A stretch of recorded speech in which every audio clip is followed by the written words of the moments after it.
ನಮಸ್ಕಾರ ಎಲ್ರಿಗೂ. ಹೊಸಬರು ನನ್ನ ಚಾನಲ್ ನೋಡ್ತಿದ್ರೆ ದಯವಿಟ್ಟು ಸಬ್ಸ್ಕ್ರೈಬ್ ಮಾಡ್ಕೊಂಡು ವಿಡಿಯೋ ನೋಡಿ, ಹಾಗೆ ಒಂದು ಲೈಕ್ ಕೊಡಿ. ಬನ್ನಿ ಇವತ್ತಿನ ಬ್ಲಾಗ್ ಸ್ಟಾರ್ಟ್ ಮಾಡೋಣ. ಮಕ್ಕಳು ಏನಾದರೂ ಸಾಧನೆ ಮಾಡಿದಾಗ ಹೆತ್ತವರಿಗಾಗೋ ಖುಷಿನೇ ಬೇರೆ. ಇವತ್ತು ಆ ಖುಷಿ ನನಗೆ ಸಿಕ್ಕಿದೆ. ಯಾವಾಗಲೂ ಯಜಮಾನ್ರ ಜೊತೆ ಹೋಗ್ತಾಯಿದ್ರು, ಇವತ್ತೇನಪ್ಪ ಮಗನ ಜೊತೆ ಹೋಗ್ತಿದ್ದಾರೆ ಅಂತ ಅಂದ್ಕೊಂಡ್ರ? ಹೌದು, ಇವತ್ತು ನನ್ನ ಮಗನ ಜೊತೆ ಹೋಗ್ತಾ ಇದ್ದೀವಿ. ಇನ್ನೊಂದು ಗಾಡಿನಲ್ಲಿ ನಮ್ಮ ಯಜಮಾನ್ರು ಹೋಗ್ತಾ ಇದ್ದಾರೆ. ಹಾಗಾಗಿ ಇವನ ಗಾಡೀಲಿ ನಾನು ನಮ್ಮ ಕಿರಣ ಹೋಗ್ತಾ ಇದ್ದೀವಿ. ನಾವು ಇವನನ್ನು ಹೆಚ್ಚಾಗಿ ಗುಂಡ ಅಂತಲೇ ಕರೆಯೋದು, ಅಂದರೆ ಕಿರಣ ಅಂತ ಇವನ ಹೆಸರು. ನಾವಿವತ್ತು ಎಲ್ಲಿಗೆ ಹೋಗ್ತಿದ್ದೀವಿ ಅಂತ ಅಂದರೆ, ನಾನು ನನ್ನ ಅಮ್ಮನ ಹತ್ರ ಹೋಗ್ತಾ ಇದ್ದೀನಿ. ನನ್ನಮ್ಮ ಯಾರು ಅಂತ ತೋರಿಸ್ತೀನಿ, ಬನ್ನಿ ನೋಡೋಣ. ನೋಡಿ, ಇವರೇ ನನ್ನಮ್ಮ. ಯಾಕೆ ಅಂದರೆ ನನಗೆ ಎಂತೆಂಥ ಕಷ್ಟದಲ್ಲೂ ನನ್ನ ಕೈ ಹಿಡಿದು ಕಾಪಾಡಿದವರೇ ಇವರು. ಅಂದರೆ ನಮ್ಮ ಮನೆ ದೇವರು ಮುಳ್ಕಟ್ಟಮ್ಮ. ಇದು ಇರೋದು ನಾಗಮಂಗಲದಲ್ಲಿ. ನಾವಿವತ್ತು ಇಲ್ಲಿಗೆ ಬಂದಿದ್ದೀವಿ. ಇವತ್ತು ಬುಧವಾರ. ಯಾಕೆ ಬಂದಿದ್ದೀವಿ ಅಂದರೆ, ನನ್ನ ಮಗ ಇನ್ನೊಂದು ಕಾರ್ ತೊಗೊಂಡಿದ್ದಾನೆ, ಅದನ್ನು ಪೂಜೆ ಮಾಡಿಸೋದಕ್ಕೆ ಅಂತ ಬಂದಿದ್ದೀವಿ. ನೋಡಿ, ಇಲ್ಲಿಗೆ ಬಂದಿದ್ದ ತಕ್ಷಣ ಫಸ್ಟ್ಗೆ ಅಮ್ಮನ ದರ್ಶನ ಎಲ್ಲ ಮಾಡಿ ಪೂಜೆ ಎಲ್ಲ ಮಾಡಿಸ್ಕೊಂಡ್ವಿ. ಅಂದರೆ ಇವತ್ತು ಬುಧವಾರ ಆಗಿರೋದ್ರಿಂದ ಅಷ್ಟೊಂದು ರಶ್ ಏನೂ ಇಲ್ಲ. ಯಾಕೆ ಅಂದರೆ ಮಂಗಳವಾರ, ಶುಕ್ರವಾರ, ಭಾನುವಾರ ಇಷ್ಟು ದಿನ ತುಂಬಾ ರಶ್ ಇರುತ್ತೆ. ನಾವು ಅಮ್ಮನ ದರ್ಶನ ಮಾಡೋಕ್ಕೆ ಆಗೋದಿಲ್ಲ, ಅಷ್ಟೊಂದು ರಶ್ ಇರುತ್ತೆ.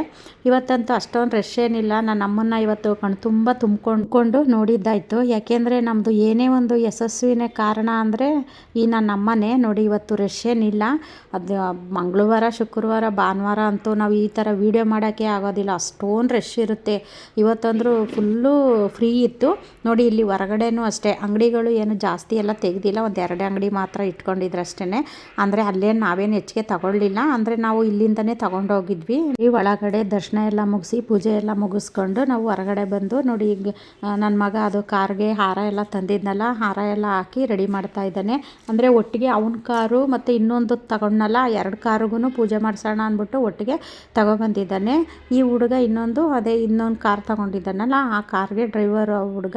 ಅಂದರೆ ನಾವು ಡ್ರೈವರ್ ಅಂತ ನಾವು ತಿಳ್ಕೊಂಡಿಲ್ಲ, ನಮ್ಮ ಮನೇಲಿ ಅವನು ಒಬ್ಬ ಮಗ ಅಂತಲೇ ನಾವು ತಿಳ್ಕೊಂಡಿದ್ದೀವಿ. ಹಂಗಾಗಿ ನೋಡಿ, ಅವರಿಬ್ಬರು ಸೇರಿಕೊಂಡು ಅದು ಹೂವೆಲ್ಲ ಕಟ್ಟಿ ರೆಡಿ ಮಾಡ್ತಾ ಇದ್ದಾನೆ. ಫಸ್ಟ್ಗೆ ನಾವು ಈ ಥರ ಹೂವೆಲ್ಲ ಕಟ್ಟಿ ರೆಡಿ ಮಾಡ್ಕೊಂಡ್ಮೇಲೆ ಅವರು ಪೂಜೆ ಮಾಡೋಕ್ಕೆ ಅಂತ ಐನೋರು ಬರೋದು. ಮತ್ತೇನು ಅಷ್ಟೊಂದು ರಶ್ ಇರಲಿಲ್ಲ. ಅಂದರೆ ಸ್ವಲ್ಪ ಜನನೂ ಬಂದಿದ್ದರು, ಗಾಡಿಗಳು ಪೂಜೆ ಎಲ್ಲ ಮಾಡಿಸೋದಕ್ಕೆ ಅಂತಲೂ ಬಂದಿದ್ದರು.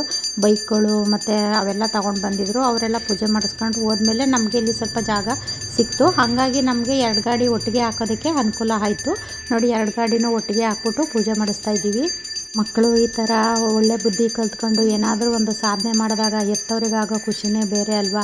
ಅದರಲ್ಲೂ ನಮ್ಮನ್ನು ತುಳಿಬೇಕು ಅಂತ ನಮ್ಮ ಸಂಬಂಧಿಕರಲ್ಲಿ ತುಂಬಾ ಪ್ರಯತ್ನ ಪಟ್ಟರು. ಆದರೆ ನಾನು ನಂಬಿರೋ ಅಂತಹ ನನ್ನ ಮುಳ್ಕಟ್ಟಮ್ಮನ ಮುಂದೆ ಯಾರೇ ನನಗೇನೇ ಮಾಡಿದ್ರು ಅದು ನನಗೇನೂ ಆಗೋದಿಲ್ಲ. ಒಂದು ಗಾದೆನೇ ಇದೆ ನೋಡಿ, ಕೊಲ್ಲೋನೊಬ್ಬ ಇದ್ದರೆ ಕಾಯೋನೊಬ್ಬ ಇದ್ದೇ ಇರ್ತಾನೆ. ಅಂದರೆ ಹಗಲು ರಾತ್ರಿ ಅಂದನೇ ತುಂಬಾ ಕಷ್ಟಪಡ್ತಾನೆ. ಯಾರೇ ಆದರೂ ಅಷ್ಟೇ, ನಮ್ಮ ಶ್ರಮದ ಮೇಲೆ ನಮ್ಮ ಫಲ ನಿಂತಿರುತ್ತೆ. ಈಗ ದೇವ್ರು ಕೊಡ್ತಾನೆ ಅಂತ ಅಂದ್ಬಿಟ್ಟು ನಾವು ಸುಮ್ಮನೆ ಕೂತ್ಕೊಂಬಿಟ್ರೆ ಆಗೋದಿಲ್ಲ. ದೇವರು ನಮ್ಮ ಬೆನ್ನಿಂದೆ ಇರಬೇಕು, ನಾವು ಮುಂದೆ ನಮ್ಮ ಪ್ರಯತ್ನನೂ ನಾವು ಮಾಡಬೇಕು. ಆದರೆ ದೇವ್ರನ್ನ ನಂಬಿ ನಮ್ಮ ಕೆಲಸ ನಾವು ಮಾಡಲೇಬೇಕಲ್ವ. ಯಾರೇ ಆದ್ರೂ ಅಷ್ಟೇ, ನಾವು ಕೈಯಲ್ಲಿ ಆಗಲ್ಲ ಅಂತ ಸುಮ್ಮನೆ ಕೂತ್ಕೊಂಡ್ರೆ ಏನೋ ನಮ್ಮ ಕೈಯಲ್ಲಿ ಸಾಧನೆ ಮಾಡೋಕ್ಕಾಗೋದಿಲ್ಲ. ನಮ್ಮ ಕೈಯಲ್ಲಿ ಆಗುತ್ತೆ ಅಂತ ನಾವು ಮುಂದೆ ನುಗ್ಗಿ ಸಾಧನೆ ಮಾಡಿದಾಗ್ಲೇ ನಮಗೆ ಈ ಥರ ಒಂದು ಖುಷಿ, ನೆಮ್ಮದಿ ಅನ್ನೋದು ಎಲ್ಲ ಸಿಗೋದು. ನಮ್ಮವರು ನಮಗೆ ಯಾವತ್ತೂ ಆಗೋದಿಲ್ಲ.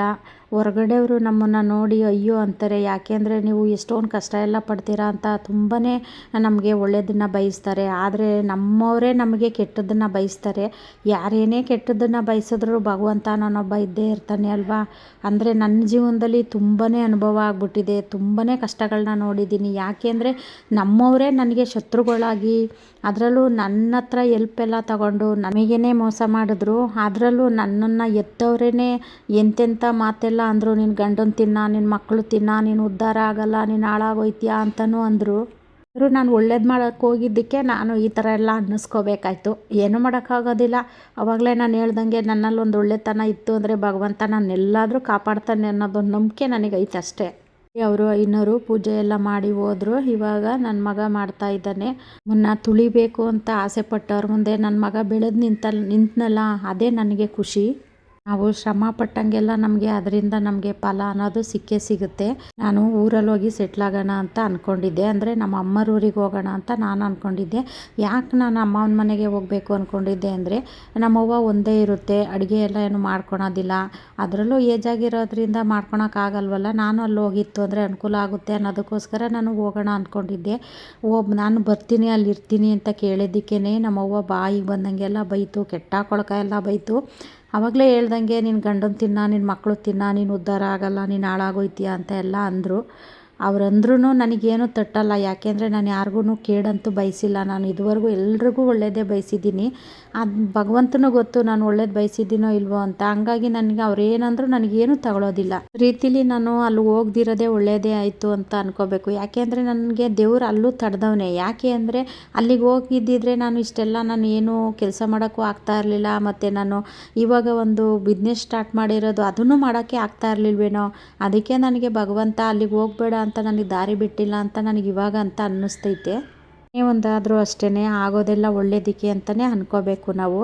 ನನ್ನ ಮಗ ನೀವಿಬ್ಬರು ಅಲ್ಲಿ ನಿಂತ್ಕೊಳ್ರಮ್ಮ ಫೋಟೋ ತೆಗಿತೀನಿ ಅಂದ. ಹಂಗಾಗಿ ಅಲ್ಲಿ ನಿಂತ್ಕೊಂಡ್ವಿ. ಅವನು ಫೋಟೋ ಹಿಡ್ದ.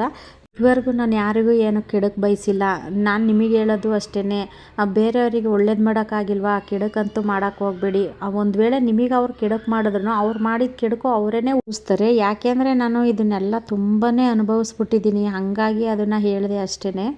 ನನಗೆ ಕೆಡುಕು ಮಾಡೋ ಅಂಥವ್ರು ಹೊರಗಡೆಯವ್ರು ಯಾರೂ ಮಾಡಲ್ಲ. ನನ್ನವರೇ ನನಗೆ ಕೆಡುಕು ಮಾಡೋದು. ನನಗೆ ಕೆಡುಕು ಮಾಡಿದ್ರೂ ಪರವಾಗಿಲ್ಲ, ಚೆನ್ನಾಗಿರಲಿ ಅವರು ಅಷ್ಟೇ ನಾನು ಕೇಳ್ಕೊಳ್ಳೋದು. ನೋಡಿ ಇವಾಗ ಅದು ಗಾಡಿ ಪೂಜೆ ಎಲ್ಲ ಆಯಿತು. ಪೂಜೆ ಎಲ್ಲ ಆಗಿ ನಿಂಬೆಹಣ್ಣೆಲ್ಲನೂ ಗಾಡಿ ಚಕ್ರಕ್ಕೆ ಇಟ್ಬಿಟ್ಟು ಇವಾಗ ಗಾಡಿ ಮೂವ್ ಮಾಡ್ರಪ್ಪ ಅಂದೆ. ಇಬ್ಬರೂ ಮೂವ್ ಮಾಡ್ತಾ ಇದ್ದಾರೆ. ನಾನು ಚೆನ್ನಾಗಿರಬಾರ್ದು ಅಂತ ತುಂಬಾ ಪ್ರಯತ್ನ ಪಟ್ಟರು. ಅದರಲ್ಲೂ ನನ್ನಿಂದ ನನ್ನ ಗಂಡನ ದೂರ ಮಾಡಬೇಕು, ನನ್ನ ಮಕ್ಕಳನ್ನ ದೂರ ಮಾಡಬೇಕು ಅಂತೆಲ್ಲ ತುಂಬಾ ಪ್ರಯತ್ನ ಪಟ್ಟರು. ಆದರೆ ನಾನು ನಂಬಿರೋ ದೇವರು ನನ್ನನ್ನು ಯಾವತ್ತೂ ಕೈ ಬಿಡಲಿಲ್ಲ. ಇವತ್ತು ನನ್ನ ಮುಳ್ಕಟ್ಟಮ್ಮನ ನಂಬಿದ್ದೀನಿ, ಅವಳು ನನ್ನ ಯಾವತ್ತೂ ಕೈ ಬಿಡೋದಿಲ್ಲ. ಆದರೆ ಕೆಲವೊಂದು ನೆನೆಸ್ಕೊಂಡಾಗ ತುಂಬಾ ನೋವಾಗ್ಬಿಡುತ್ತೆ. ಏನು ಮಾಡೋದು, ಯಾವುದೇ ರೀತಿ ಯೋಚನೆಗಳು ಬರಬಾರ್ದು ಅಂತಲೇ ನಾನು ಈ ಹೊಸ ಬಿಸ್ನೆಸ್ನ ಶುರು ಮಾಡಿರೋದು. ಯಾಕೆಂದರೆ ನಾನು ತುಂಬ ಬ್ಯುಸಿ ಇರಬೇಕು ಅನ್ನೋದಕ್ಕೋಸ್ಕರನೇ ನಾನು ಇದು ಬಿಸ್ನೆಸ್ನ ಶುರು ಮಾಡಿದೆ. ನಾನು ಹಾಳಾದರೆ ಅವ್ರಿಗೆ ಏನು ಸಿಗುತ್ತೋ ಗೊತ್ತಿಲ್ಲ, ಆದರೆ ಭಗವಂತ ನನ್ನನ್ನು ಹಾಳಾಗೋದಕ್ಕೆ ಬಿಡೋಲ್ಲ. ನಾನು ಇನ್ನು ಮುಂದೆ ಎತ್ತರದಲ್ಲಿ ಬೆಳೆಸ್ತಾನೆ. ನಿಮ್ಮ ಆಶೀರ್ವಾದ ಇರಲಿ ಅಂತ ನಾನು ಕೇಳ್ಕೊತೀನಿ. ಇವಾಗ ಹೊಸ ಕೆಲಸಕ್ಕೆ ಶುರು ಮಾಡಿದ್ದೀನಲ್ಲ, ಅದರಲ್ಲೂ ಒಳ್ಳೆ ರೆಸ್ಪಾನ್ಸ್ ಬರ್ತಿದೆ. ತುಂಬ ಚೆನ್ನಾಗಿ ನನಗೆ ರೆಸ್ಪಾನ್ಸ್ ಸಿಗ್ತಾಯಿದೆ. ಬೆಳಿಬೇಕು, ನಿಮ್ಮಂಥವರಿಗೆ ಸಹಾಯ ಮಾಡಬೇಕು ಅಂತೆಲ್ಲ ಹೇಳ್ತಿದ್ದೀರಾ. ತುಂಬ ನನಗೆ ಖುಷಿ ಆಗುತ್ತೆ. ನೋಡಿ ಇವಾಗ ಪೂಜೆ ಎಲ್ಲ ಮುಗೀತು. ಇವಾಗ ಮನೆಗೆ ಹೋಗ್ತಾ ಇದ್ದೀವಿ. ಮನೆಗೆ ಹೋಗ್ಬೇಕಾದ್ರೆ ಅಲ್ಲಿ ನನ್ನ ಮಗ ಇದು ಪಾರ್ಟಿ ಕೊಡಿಸ್ತೀನಿ ಬಾರಮ್ಮ ಅಂದ. ಅಂದರೆ ಇವರೆಲ್ಲರೂ ನಾನ್ ವೆಜ್ ಪ್ರಿಯರೇ. ನಾನ್ ವೆಜ್ ತಿನ್ನೋದಾಗಿದ್ದಿದ್ರೇನೋ ಕರ್ಕೊಂಡೋಗಿರೋನು. ಅಂದರೆ ನಾನು ನಾನ್ ವೆಜ್ ತಿನ್ನೋದಿಲ್ಲ. ಅಂದರೆ ನಾನು ಫಸ್ಟಿಂದನೂ ನಾನು ನಾನ್ ವೆಜ್ ತಿನ್ನೋದಿಲ್ಲ. ಹಂಗಾಗಿ ಇಲ್ಲಿ ನಾವು ಕದಂಬಗೆ ಬಂದ್ವಿ. ವೆಜ್ಜು ಅಲ್ಲಿ ಬೆಳ್ಳೂರು ಕ್ರಾಸ್ ಹತ್ರ ಟೋಲ್ ಇದೆಯಲ್ಲ, ಆ ಟೋಲ್ ಹತ್ರ ಕದಂಬ ಇದೆ, ಅಲ್ಲಿಗೆ ಬಂದ್ವಿ. ಅಲ್ಲಿಗೆ ಬಂದು ಕೂತ್ಕೊಂಡ್ವಿ. ಅಂದರೆ ನಮಗೆ ಬೇಕಾಗಿದ್ದು ಇರಲಿಲ್ಲ. ಅಂದರೆ ನನಗೆ ರೋಟಿ ಮತ್ತು ಇದು ಪನ್ನೀರು ಬಟರು ಅದೆಲ್ಲ ಅದೇನೋ ಹೇಳ್ತಾರೆ, ಅದೆಲ್ಲ ಇಷ್ಟ ನನಗೆ. ಹಂಗಾಗಿ ಅದು ಇರಲಿಲ್ಲ. ಅದು 7 ಗಂಟೆ ಮೇಲೆ ಅಂದರು. ಸರಿ ಅಂದ್ಬಿಟ್ಟು ಇವನೇನು ಮಾಡ್ದೆ, ಬೇಡ ಬಾರಮ್ಮ ಉಗಿ ಬಂಡಿಗಾದರೂ ಹೋಗೋಣ. ಅಲ್ಲಿ ಸ್ವಾತಿಲಿ ಕೇಳಿದ್ವಿ. ಸ್ವಾತಿನಲ್ಲೂ ಅದೇ ಹೇಳಿದ್ರು 7 ಗಂಟೆಗೆ ಅಂತ. ಅಂದರೆ ನಮಗೆ ಗೊತ್ತಿಲ್ಲ ಅದು 7 ಗಂಟೆ ಮೇಲೆ ಅದು ಸಿಗೋದು ಅಂತ. ಅಂದರೆ ಒಂದು 5:15 ಸಿಗುತ್ತೇನೋ ಅಂತ ಕೇಳಿದ್ವಿ. ಇರಲಿಲ್ಲ, 2 ಕಡೆನೂ ಇರಲಿಲ್ಲ. ನೋಡೋಣ ಇಲ್ಲಿ ಅಂದ್ಬಿಟ್ಟು ಇಲ್ಲಿ ಉಗಿ ಬಂಡಿಗೆ ಬಂದ್ವಿ. ಉಗಿ ಬಂಡಿಗೆ ಬಂದರೆ ಇಲ್ಲೂ ಇರಲಿಲ್ಲ. ಇನ್ನೇನು ಮಾಡೋಕ್ಕಾಗೋದಿಲ್ಲ. ಅವನು ಸರಿ ಆಯ್ತಮ್ಮ ಇವಾಗ ಏನಿರುತ್ತೋ ಅದೇ ತಿನ್ಕೊಂಡು ಹೋಗೋಣ, ನೆಕ್ಸ್ಟ್ ಯಾವಾಗಾದರೂ ಕೊಡಿಸ್ತೀನಿ ಅಂದ. ಫಸ್ಟ್ಗೆ ನಾವು ಗೋಬಿ ಆರ್ಡ್ರನ್ನ ಮಾಡಿದ್ವಿ. ನೋಡಿ ಚೆನ್ನಾಗಿತ್ತು. ಇಲ್ಲೂ ಒಂದು ಸರಿ ನಮ್ಮದು ವೆಡ್ಡಿಂಗ್ ಆ್ಯನಿವರ್ಸರಿಗೂ ಇಲ್ಲೇ ಬಂದಿದ್ವಿ. ಅದು ವಿಡಿಯೋನು ಹಾಕಿದ್ದೀನಿ ನಾನು ಉಗಿ ಬಂಡಿದ್ದು. ಚೆನ್ನಾಗಿದೆ ಇಲ್ಲಿ, ಟೇಸ್ಟ್ ಎಲ್ಲನೂ ಚೆನ್ನಾಗಿರುತ್ತೆ. ಹಂಗಾಗಿ ನೋಡಿ ನಾವು ಫಸ್ಟ್ಗೆ ಗೋಬಿ ತೊಗೊಂಡ್ವಿ. ಗೋಬಿ ಎಲ್ಲ ತಿಂದು ಅದನ್ನು ತುಂಬ ಚೆನ್ನಾಗಿತ್ತು ಗೋಬಿ. ಅದರಲ್ಲೂ ನನಗೆ ಗೋಬಿ ಅಂದರೆ ತುಂಬಾ ಇಷ್ಟ. ಹಾಗಾಗಿ ಗೋಬಿ ಎಲ್ಲ ಫಸ್ಟ್ಗೆ ಆರ್ಡ್ರ್ ಮಾಡಿ ಎಲ್ಲರೂ ಶೇರ್ ಮಾಡಿಕೊಂಡು ತಿಂದ್ವಿ. ಇನ್ನು ಒಬ್ಬೊಬ್ಬರು ಅವ್ರವ್ರಿಗೆ ಏನೇನು ಬೇಕು ಎಲ್ಲನೂ ಆರ್ಡ್ರ್ ಮಾಡಿಕೊಂಡ್ರು. ನಾನು ಮಶ್ರೂಮ್ದು ಫ್ರೈಡ್ ರೈಸು ನನಗೆ ಆರ್ಡ್ರ್ ಮಾಡಿದ್ರು. ಅವರು ಮಾಮೂಲಿ ಫ್ರೈಡ್ ರೈಸು ಯಾವ್ಯಾವ ಥರದ್ದು ತಗೊಂಡ್ರು. ಎಲ್ಲ ತಿಂದು ಹೊರಗಡೆ ಬಂದ್ವಿ ನೋಡಿ. ಅಂದರೆ ನಾವು ಸ್ವಲ್ಪನೇ ಬೇಗನೆ ಹೋಗಿದ್ವಿ. ಹಂಗಾಗಿ ಅಷ್ಟೊಂದು ರಶ್ ಏನು ಇರಲಿಲ್ಲ. ಇನ್ನು ಸಂಜೆ 7 ಗಂಟೆ ಮೇಲೆ ತುಂಬಾ ರಶ್ ಆಗುತ್ತೆ ಈ ಹೋಟ್ಲಲ್ಲಿ. ಅಂದರೆ ಫಸ್ಟ್ಗೆ ಒಂದು ಸತಿ ಹೋಗಿದ್ದೆ ನಾನು ಈ ಹೋಟೆಲ್ಗೆ. ತುಂಬ ಚೆನ್ನಾಗಿದೆ ಟೇಸ್ಟು ಎಲ್ಲನೂ. ಹಂಗಾಗಿ ಸ್ವಲ್ಪ ನಾವು ಇವತ್ತು ನನ್ನ ಮಗ ಹೊಸ ಕಾರ್ ತೊಗೊಂಡಿದ್ದಾನಲ್ಲ ಅಂದ್ಬಿಟ್ಟು ನಾವು ಹೋಗಿದ್ವಿ. ಒಂದು ಪಾರ್ಟಿ ಕೊಡಿಸ್ತೀನಿ ಬಾರಮ್ಮ ಅನ್ನಲ್ಲ ಹೋಗಿದ್ವಿ. ಹಂಗಾಗಿ ಅಲ್ಲಿ ಊಟ ಎಲ್ಲ ಮುಗಿಸ್ಕೊಂಡು ಸ್ವಲ್ಪ ಅವನು ಅಲ್ಲೇ ನಿಂತ್ಕೊಂಡು ಅವನು ಗಾಡಿದ್ದೆಲ್ಲ ಫೋಟೋ ಎಲ್ಲ ಹಿಡ್ಕೊತಿದ್ದ. ಅಲ್ಲೂ ಸುಮಾರು ಜನ ನೋಡಿ ಅಲ್ಲಿ ಫೋಟೋ ಎಲ್ಲ ಹಿಡ್ಕೊತಾ ಇದ್ರು. ಅಂದರೆ ಇದು ಟ್ರೈನು ಯಾವ ಥರ ರೈಲಿದೆ ನೋಡಿ ಅದೇ ಥರನೇ ಮಾಡಿದ್ದಾರೆ. ಚೆನ್ನಾಗಿದೆ ಇದು. ಅಂದರೆ ಇದು ಹಾಸನ್ಗೆ ಹೋಗೋ ಹೈವೇನಲ್ಲೇ ಇರೋದು. ಈ ಕುಣಿಗಲ್ ಬಿಟ್ಟು ಮುಂದೆ ಹೈವೇನಲ್ಲೇ ಇರೋದು. ಇನ್ನು ನಾವು ಊಟ ಎಲ್ಲ ಮುಗಿಸಿ ಮನೆಗೆ ಬಂದ್ವಲ್ಲ, ಇನ್ನು ಜಾನಿಗೆ ಏನಾದರೂ ಮಾಡಿಕೊಡ್ಬೇಕಲ್ಲ ಅಂದ್ಬಿಟ್ಟು ನೋಡಿ ಬಿಸಿ ಬಿಸಿ ಅನ್ನ ಮಾಡಿ ಅವನಿಗೆ ಸ್ವಲ್ಪ ತಣ್ಣಗಾಗಲಿ ಅಂತ ನಾನೊಂದು ತಟ್ಟೆಲ್ಲ ಹಾರಾಕಿದ್ದೀನಿ. ಅವನಿಗೆ ಸ್ವಲ್ಪ ಮೊಟ್ಟೆನ ಉರಿತಾ ಇದ್ದೀನಿ. ಇದಕ್ಕೊಂದು ಸ್ವಲ್ಪ ಉಪ್ಪು ಅರಿಶಿನ ಹಾಕ್ಬಿಟ್ಟು ಮೊಟ್ಟೆ ಎಲ್ಲ ಹುರಿದ್ಬಿಟ್ಟು ನಾನು ಇವಾಗ ಅವನಿಗೆ ಅನ್ನನ ಮಿಕ್ಸ್ ಮಾಡಿ ಹಾಕ್ತಿದ್ದೀನಿ.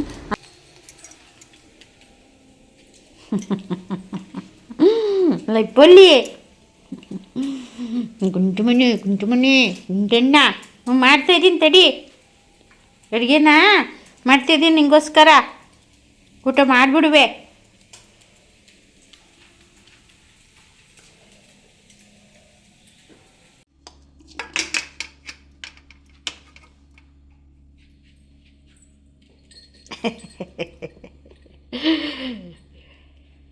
ಕೊಡ್ತೀನಿ ಇರು ಪೋಲಿ ಊಟ ಬೇಕಾ ನಿಂಗೆ? ಊಟ ಗುಂಡಣ್ಣವ್ರಿಗೆ ಊಟ ಬೇಕು ಮಗ್ನೇ. ನಡಿ ಬಾ ಹೋಗೋಣ. ನಡಿ.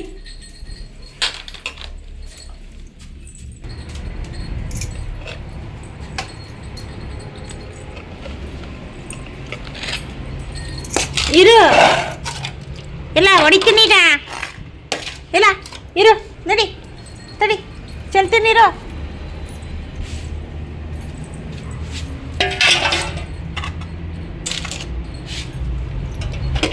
ಇರು ಹಿಂದಕ್ಕೆ ತಗ.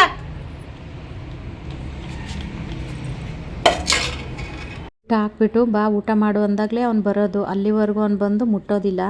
ಬೇರೆ ನಾಯಿಗಳು ನಾವು ನಾನ್ ವೆಜ್ ಏನಾದರೂ ಊಟ ಹಾಕಿದಾಗ ಮುಟ್ಟಕ್ಕೆ ಏನಾದರೂ ಹೋದಾಗ ಗುರ್ರ್ ಅನ್ನೋದು ಈ ಥರ ಎಲ್ಲ ಮಾಡ್ತವೆ. ನಮ್ಮ ಜಾನಿ ಆ ಥರ ಏನೂ ಮಾಡೋದಿಲ್ಲ. ವಿಡಿಯೋ ಇಷ್ಟ ಆದರೆ ಬೇರೆಯವ್ರಿಗೂ ಶೇರ್ ಮಾಡಿ, ಹಾಗೆ ಒಂದು ಲೈಕ್ ಮಾಡಿ. ಮುಂದಿನ ವಿಡಿಯೋದಲ್ಲಿ ಸಿಗ್ತೀನಿ. ಎಲ್ರಿಗೂ ಧನ್ಯವಾದಗಳು.